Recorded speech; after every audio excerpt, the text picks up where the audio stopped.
Some old-fashioned things like fresh air and sunshine are hard to beat. Laura Ingalls Wilder. My wish is to stay always like this, living quietly in a corner of nature.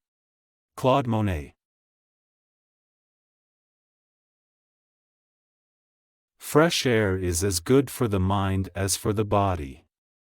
Nature always seems trying to talk to us as if she had some great secret to tell. And so she has. John Lubbock. Keep your face to the sunshine and you cannot see a shadow. Helen Keller.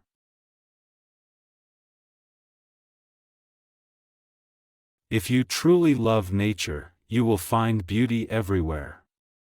Vincent van Gogh.